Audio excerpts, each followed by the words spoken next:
I wasn't the chosen one. I didn't get into all those glittering, smiling, jolly dance shows because I was serious and, I wasn't tall and glamorous and beautiful. I was quite short and stocky and determined.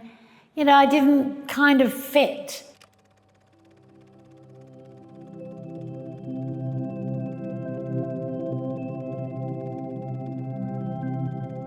The thing that I was doing was so unique. It wasn't that I was looking to the person on the right or the person on the left because no one was doing anything like it. So I could do what I wanted.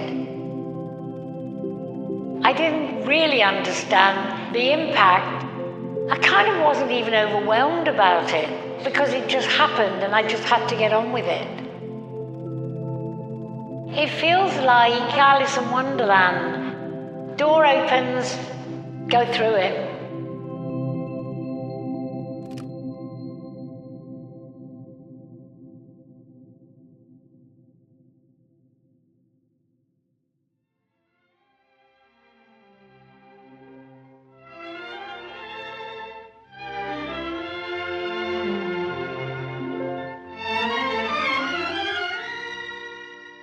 One of the films that impacted me most of all was Limelight.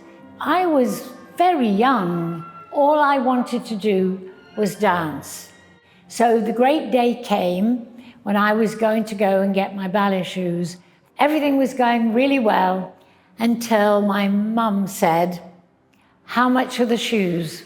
She got the answer, looked in her purse and didn't have the money. And my mum went to talk to the shopkeeper and he said, "Well, we do have some shoes on sale. Would you like to see them?" These shoes were the most vivid emerald green you could imagine. It was like the Wizard of Oz in Emerald City. Off I go to the church hall with my green ballet shoes and my little ballet dress.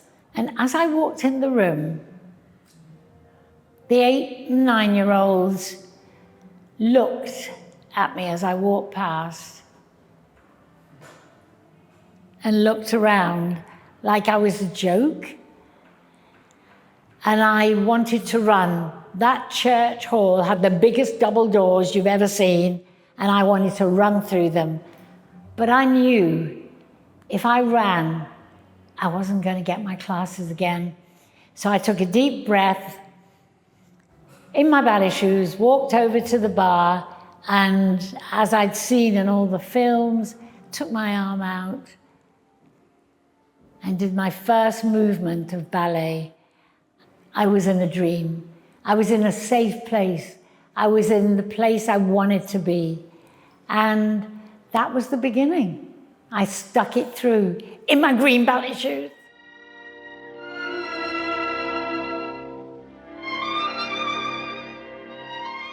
After about 1.5 years, I started asking my mum to look in the telephone book for ballet schools, find a ballet school which was a real ballet school.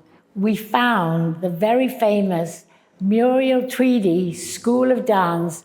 So I started doing paper rounds. I worked in a bakery. I did anything and everything so that I could go not just to one Saturday class, but I could do the Monday night class. And then that wasn't enough. I wanted to do the Wednesday night class. My younger sister gave up her class so that I could have the money to do yet another class. My whole family were there trying to help as much as they could for me to, I suppose, realize this dominating ambition that I had. I had to dance. It wasn't an option. And I had to try to work my way around life so I could dance.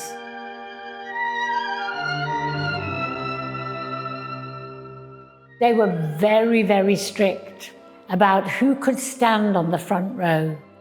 And only the elite dancers who really were going to make ballerinas could be on the front row. I was often at the back, where the girls who weren't quite the right classical shape went. I just got on with it. I just thought, well, if I can't be better than most of the girls, I'm going to be better than the few boys in our class. I'm going to jump higher than them. I'm going to find a way to be noticed. As I was looking toward my ambition being completed in getting to London, my mother passed away very suddenly from leukemia. My dream of going to London was gone, but I continued to work at the ballet school. After I had completed 4 years, Muriel Tweedy asked me if I would teach in the school. And I was teaching for 2 years, almost 3. And Muriel Tweedy came up to me and she said, "Darling, I have heard there is this most magnificent school in London, the Studio Centre in Floral Street, where the classes, you can go in and take a class from different teachers in any style. It's unheard of that you could walk around and take any class from jazz to tap." So Miss Tweedy wanted me to go and bring back everything I could.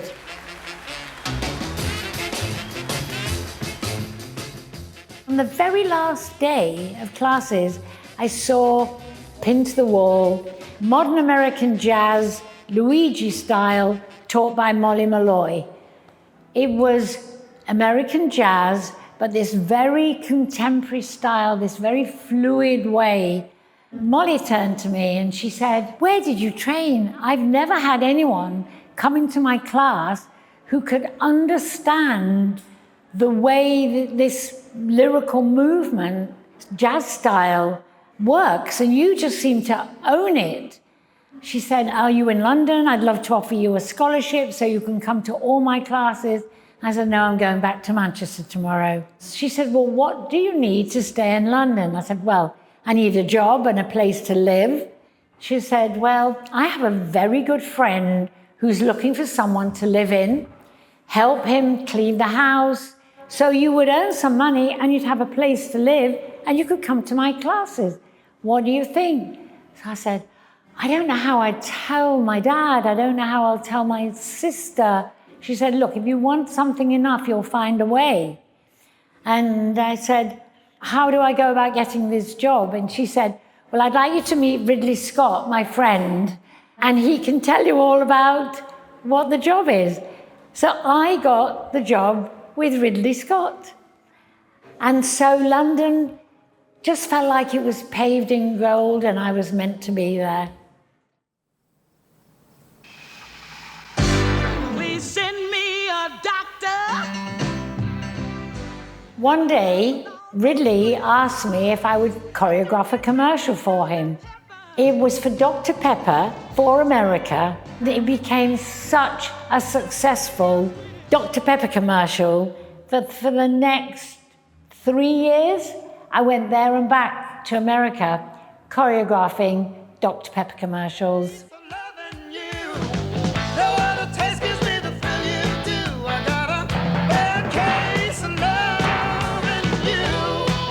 Dr. Pepper, just what the doctor ordered.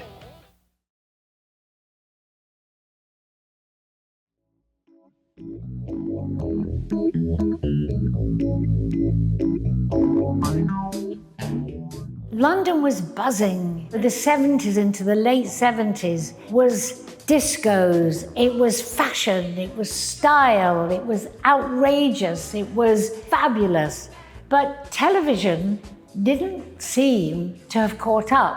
If I turn on the TV, I see lovely smiling dancers, clicking. Everything in the garden was roses, but there was no way of moving the way Molly had taught me to move, with my whole body, with everything moving, with you living a story, not just dancing steps. So I got my best cast from when I was teaching, the people who were like me that came every day to my class. And they were the people who, in many ways, hadn't found their place in the dance world. That was the male dancers who were mixed race, global majority, black. If they were on television, there'd be 35 dancers and one global majority. And part of my life was in teaching everybody danced the same. Everybody was the same. Male, female, we all had to challenge ourselves as dancers. That's the way I pushed my dancers to live what they were doing. And so through that, I started to form my dance group, Hot Gossip. I wanted to call them Hot Gossip. I wanted everyone to talk about them. The thing about it, that even though I was doing commercials and coming back, I still didn't have enough money to buy fabulous costumes. So I bought lingerie, because you could dye it every different color and the girls would look great.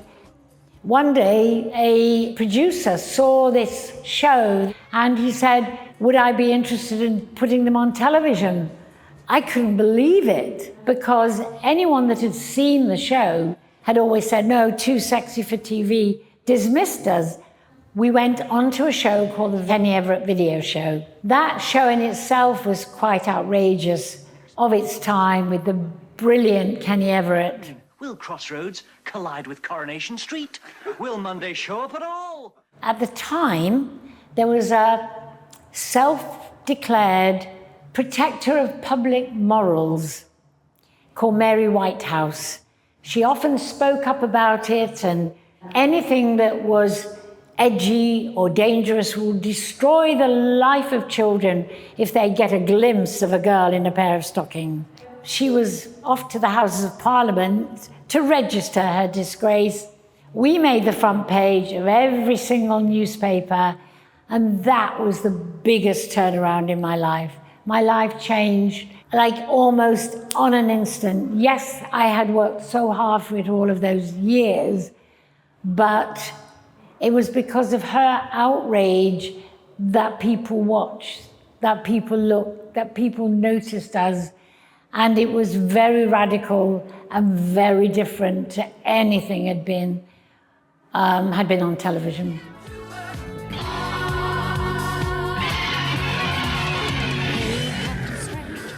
Hot Gossip became like the superstars, late 70s, early 80s. They had a #1 hit. Everything was themed to a story. Every track we used told a story in the musical numbers. The director of the Kenny Everett video show was called David Mallet. Himself, Brian Grant, and Russel Mulchay founded this company. They were the kings of MTV's music videos. So I was choreographing the early videos. So a whole new career began. It was incredible how fast those things were made. We'd be there first thing in the morning, they were putting the set up. I was choreographing on a concrete floor somewhere. My world between those three directors of making music videos meant I was on an aeroplane every week.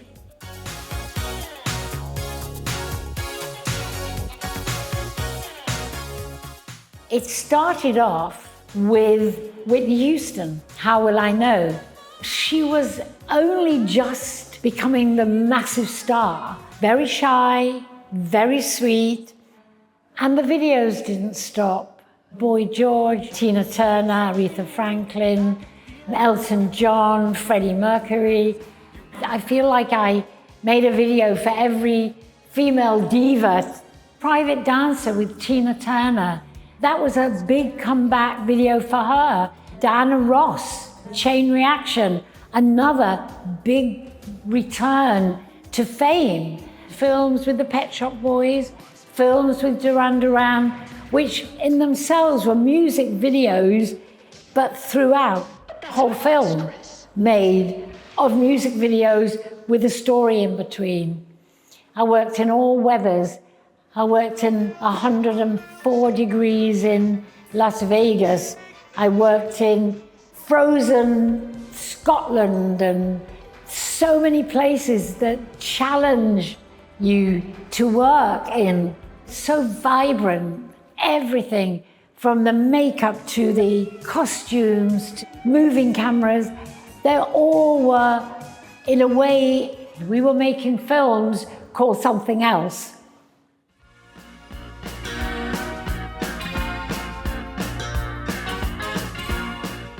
The Elton John I'm Still Standing.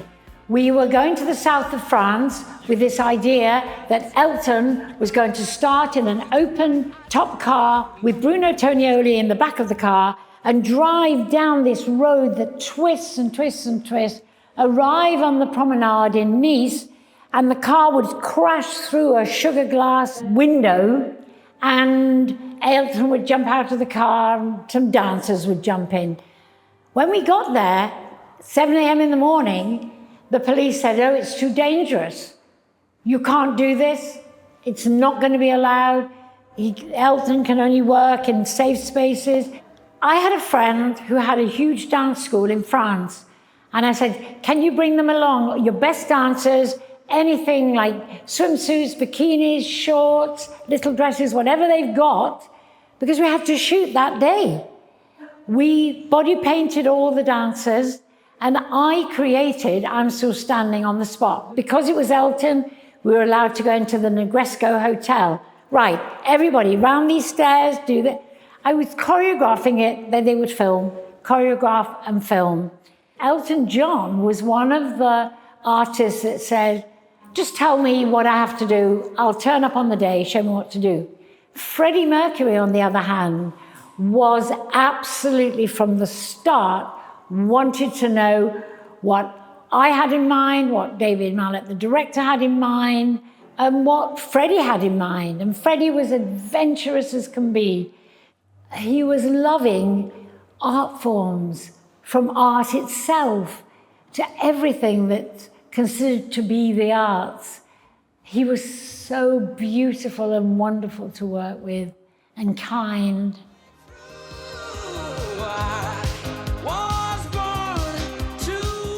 I Was Born to Love You was definitely a video that grew and grew and grew, in that it started with Freddie and it finished with 345 dancers out in the middle of nowhere. I feel, so lucky to have worked with so many big stars in many different iconic music videos.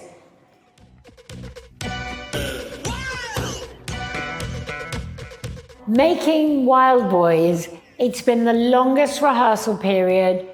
In the studio, there was this giant windmill and a giant pool that as the windmill came down, it would sweep through the water. Strapped to this windmill was Simon Le Bon. And it was all wonderful, and all these strange creatures climbing around and dancing and moving. I actually think it's one of the best videos I've worked on, just for the sheer difference in that music video to most of the music videos.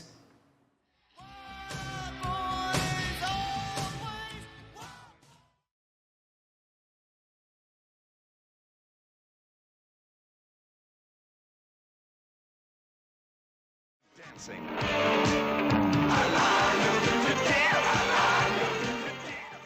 I learned to roller skate in 1979 when I was making a film called Can't Stop the Music. In 1982, I got a call from Andrew Lloyd Webber, who I knew well. He was a big fan of Hot Gossip.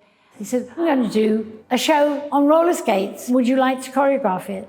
So there I was, in my roller skates again.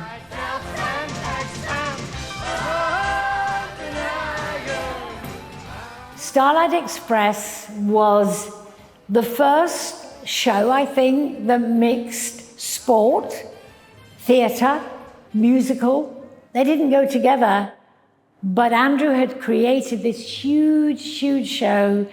It was definitely an event show. The majority of skaters that we need, the level that we need, don't sing or dance or act.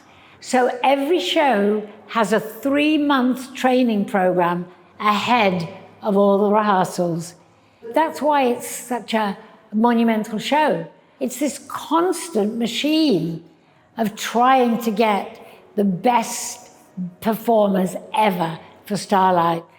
With Starlight, they stay longer almost than any other show because skating becomes so addictive. The adrenaline in the show becomes so addictive to many of the dancers. Empty belly live, fun smelly live.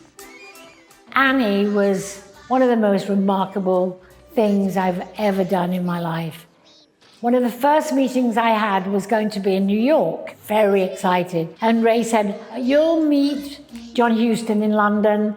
You'll be sitting together on the flight so you can talk about your ideas and how the film's going to be made.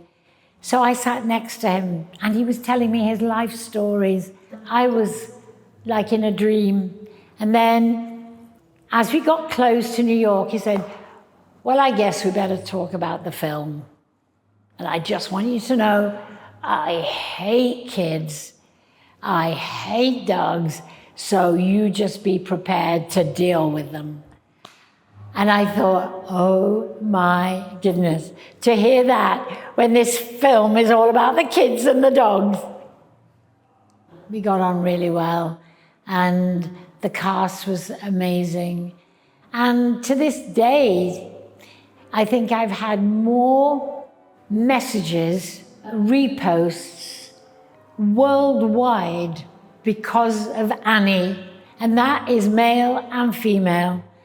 The impact that film had on so many people, it's kind of strange because I had no idea. I thought it was just another film. Being a mother is possibly the most important thing in my life. I had her when I was 37, and I was told it would probably be very difficult for me to bond with my baby at 37, as I was an aging woman. Had no idea what anyone was talking about, but just knew that I would bond with my baby on every single level. I was so lucky that she came everywhere with me. She traveled the world. And then I met my current partner. And at the age of 47, when I thought I would never have another child, found myself pregnant, I just thought it was the menopause. I had no idea. I was over 4 months before I realized my life revolves around them whenever it can without trying to be the pushy, controlling mother. My oldest daughter, Alana, has 2 daughters. They're my life, and that's why, even at my age, I want to stay fit. I want to stay healthy. I want to stay working. I want my mind to work. I want my brain to work. I want my body to work so that I can be around for them. My own children didn't have a grandma. I feel I can fulfill everything my girls miss with being grandma for my granddaughters. Becoming a dame was mind-blowing. I am most proud of the words for services to dance and charity, because charity is very close to my heart. And for that to be noticed, it's not something I publicize. It's not something I shout about. It's something I do a lot of. That feels like you earned it. And the Olivier goes to proof there is nothing like a dame. Arlene Phillips and James Cousins. Guys and dolls. I loved Guys and Dolls, and getting an Olivier Award with James Cousins meant such a lot. I said to Nick Heitner, if I do Guys and Dolls, I want the girls in the hot box to be real, not this little group of lovely singer-dancers. I wanted to get to the raw edge of mixing the actors and the dancers, but you would barely notice the difference. So everybody felt like they were living in the moment, not watching a dance show. And I think the proudest thing I have and hold in that show is you don't think it's a dance show, but it rarely stops dancing. Oh my God, this is hysterical. I'm now 80 and it's my first Olivier Award.